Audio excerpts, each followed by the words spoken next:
लागत ज्यादा और मुनाफा कम। खेती बाड़ी के इसी फार्मूले पर किसानों की जिंदगी अब तक आगे बढ़ती रही है, जिसमें कड़ी मेहनत और संघर्षों के बाद भी कुल योग को देखकर निराशा ही हाथ लगती है। इस बार तो बेमौसम हुई बारिश ने मुनाफे के योग की उम्मीदों को ही खत्म कर दिया है। कटने के लिए खेतों में तैयार खड़ी धान की फसल पानी में डूब गई है।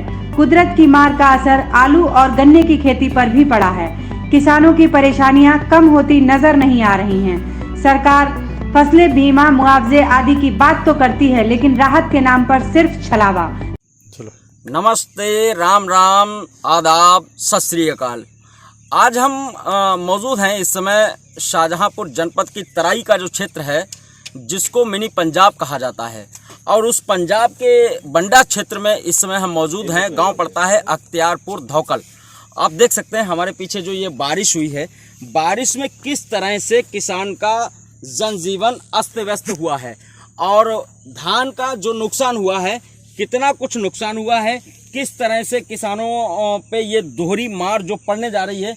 एक तो धान खरीद अभी सही से नहीं हो पा रही थी, दूसरा ये जो बारिश हुई है, इस बारिश से जो नुकसान हुआ है। आइए बात करते हैं। क्या शुभ नाम है सर आपका? मेरा नाम लवप्रीत सिंह है। लवप्रीत जी, खेती किसानी करते हैं जी। तो अभी धान की फसल इस बार थी जी। कितने एकड़ में थी? इस बार हमारे पास ऐसे 32 एकड़ धान है। 32 एकड़ धान था। कितना कुछ कट गया, कितना बकाया था? ऐसे हम लोगों का 17 एकड़ अभी धान बाकी है कटने को। हाँ जी। तो ये जो बारिश हुई, इसमें क्या कुछ नुकसान हुआ? यहाँ पास में ही खेत है, हमने जो लीज पे रखा है 12 एकड़, वो तो डूब गया है। लीज माने पटका या लीज माने जो पटका? हाँ, वो 99 ईयर्स वाला नहीं, लीज माने 2 साल का पटका। 2 साल का माने कितने रुपए एकड़? 35,000 रुपए एकड़। 35,000 रुपए एकड़। 70,000 रुपए दिए हैं 2 साल के। 2 साल का 70,000 दिया है आपने। तो अभी जो ये उसमें फसल जो आपने बोई थी धान की, वो तो जाती रही, वो तो गई। अब उस फसल को में कुछ बच जाएगा आपको? उम्मीद तो नहीं है, ऊपर भगवान का कहर गुजर रहा है। खरीद का क्या सिस्टम चल रहा है? खरीद का सिस्टम तो बहुत बेकार है। कैसा? क्योंकि पहले टोकन जनरेट करवाना पड़ता है, अब तो 30 तारीख तक कोई टोकन ही नहीं है। हाँ। और अगर टोकन जनरेट हो गया तो वहाँ भी खर्चा देना पड़ेगा हमें। कितना? कम से कम मिनिमम 200 रुपए। 200 रुपए प्रति क्विंटल? प्रति क्विंटल खर्च देना पड़ेगा। किस बात का? बस अब धान तुलवाने का। धान तुलवाने का माने सेंटर इंचार्ज लेता है? सेंटर इंचार्ज नहीं कह सकते, जो दलाल वहाँ बैठे हैं वो ले रहे हैं। वो ले रहे हैं? हाँ जी, खुलेआम ले रहे हैं, चाहे आप जाके देख लीजिए, आपसे भी लेंगे। तो आपका फिर नंबर नहीं लगाना पड़ता?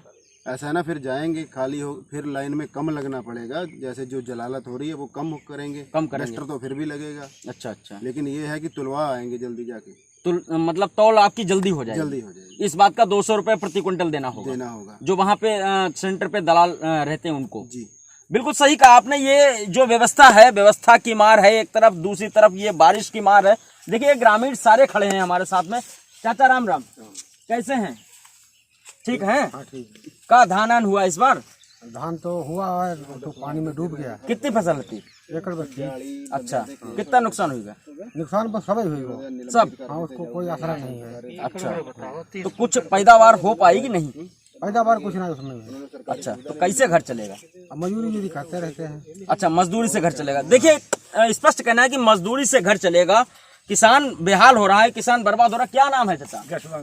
जसवंत चाचा। कहाँ रहते हैं? अख्तियारपुर रहते हैं। खेती किए हैं इस बार? हाँ। कितना धान है? 2 एकड़ में धान हो। अच्छा, ये बारिश कितने दिन से हो रही? बारिश आधो चलो, आधा चला गया। हाँ। नुकसान हो गया माने जमीन को। और जो काट लिए थे वो बिक गया? बिक गया। वो बेचो ना, खाने का डाल दो, खाने के लिए रख लिया है। हाँ। अच्छा, क्या रेट बिक रहा है धान? थोड़ो ले गए 1200 1200 रुपए प्रति क्विंटल, जबकि सरकार ने जो कीमत तय कर रखी है वो शायद 18 या 1900 रुपए तय कर रखी है। सत श्री अकाल जी। ये जो खेत है ये पीछे आपका ही खेत? हाँ जी, हमारा। तो इसमें तो पानी भरा हुआ है और धान भी है, तो ये बैठ जाएगा, जहाँ खराब हो जाएगा माने गिर जाएगा। हाँ जी। अच्छा, पानी भरने के बाद ये गिर जाएगा? हाँ जी। तो फिर तो नुकसान हो जाएगा। हाँ जी, बहुत बड़ा नुकसान है। तो कितना लगभग इसमें निकल आता है आपका धान? अब तो कुछ नहीं निकला, वैसे 25 कुंटल निकलता है। 25 कुंटल निकलता है। माने कितना नुकसान हो गया होगा लगभग? बहुत नुकसान हो गया। और कुछ बेच भी चुके हैं धान? हाँ जी। कितना क्या रेट बेचे हैं? वो हमने बेचा 1250 रुपए। लेकिन सरकारी खरीद भी तो हो रही है। सरकारी भी दुकान टोकन नहीं लग रहा। टोकन नहीं लग रहा? क्यों नहीं लग रहा? टोकन में क्या समस्या आ रही? समस्या क्या आ रही? टोकन में? वो पैसों की जरूरत थी हमें। अच्छा, पैसों की जरूरत थी इसलिए वहाँ 1200 में बेच दिया, 1250 में बेच दिया। देखिए, किसान को जो जरूरतें हैं वो उसकी पूरी नहीं हो पा रही हैं। एक तरफ जरूरतें नहीं पूरी हो पा रही हैं, लीज पे खेती बटाई पे की है, जिससे खेती लिए उसको पैसा देना पड़ेगा, और ऊपर से कुदरत की मार।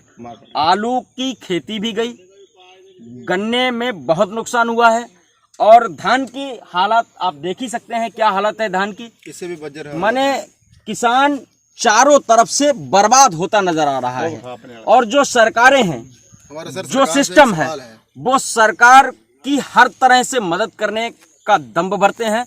जो वो फसल बीमा की भी बात करते हैं, जो फसलें बर्बाद होती हैं उनकी भी बात करते हैं, लेकिन क्या कुछ मदद पहुंच पाती है?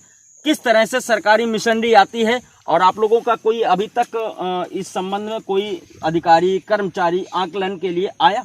कोई नहीं आया अभी तक, कोई अधिकारी नहीं यहाँ पहुँचा, किसी ने कोई सर्वे नहीं किया। हमारा अधिकारियों से सीधा यही सवाल है कि आप हमें पराली जलाने से रोकते हैं, क्या आपकी सैटेलाइट हमारा ये पानी नहीं देख रही है? बिल्कुल सही बात है।